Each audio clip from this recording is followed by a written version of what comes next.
Good morning! Bago kita lumakas, mag-breakfast ani kita. 3 boiled eggs and a cup of black coffee. As usual, masarumpat kalangitan. Ngan mauran lagi hap. Katapos kapag breakfast, naglutoan niya ako para pamahawon ni taktag balay. Kay mauran niya na, tapos waray ako payong nga dara, waterproof jacket it atong gamit. Legit talaga na waterproof ya guys. Makadi na po ani kita. Masirumpa tapos nauran pagod. Pero I don't mind kay diri man gud yang makusog nga oran. Matabok na po kita. Pero sugad dinhi nga mga oras karasa ra katurog. Pero kay adi kita gobyerno na trabaho, ada may obligasyon kita. Temprano pa may umagi na nga jeep. Hay, salamat. Basta sugad nga oras, hayahay ti mo biyahe. 40 pesos it pasahi. Tikang habislig, tikat to may Ace Hospital. Tapos masakahin multicab, 15 pesos liwat ang pasahe, tikat to downtown. Adi na po kita downtown. Mabaktas liwat ako, tikang hamabuhay. Tikat to Batrans ko, Pabatngon Terminal. From Tacloban to Babatngon, 82 pesos it pasahe. Tapos medyo nakaidlip kita kay mahagkot at panahon. Pag mata ko, Babatngon na. Nakaabot pa kita ng flag ceremony. Maupay na la, waray na uran.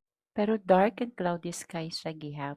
After flag ceremony, may ada mga pahinumdum ang LGU, haira mga staff. So, diretso na po kita office. So, today is office day. Mag-i-encoding na naman ako, as usual, ang aton mga deliverables. Itamon office, maupay lahiya kung mauran it panahon. Masirak nga ni bagakata ada ha oven. Asya danay nagpapasalamat gihap ako na nauran. So, wala office, may nag-invite and birthday. Hay, salamat.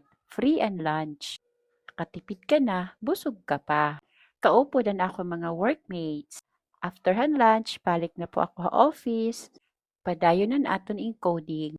Maupay kasi sa munisipyo may ada wifi. Asya madali nakaka-access kami hiton system.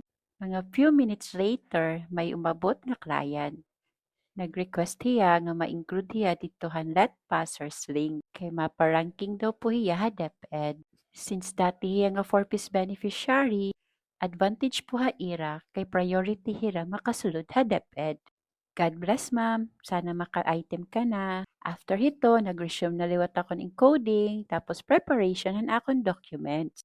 Kay maagi ani po kita ha barangay. Pero bago kita lumakat, limpyo-limpyo ani ha office, para matanggal ang negative energy, o di ba? So makadi na naman ako kay nauran at akon bag.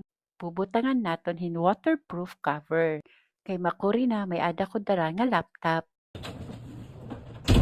Sakto la paggawas ko munisipyo, may ada bus. Malak sa init akong pag-abot na to barangay. That's all for today. Thank you for watching. Bye!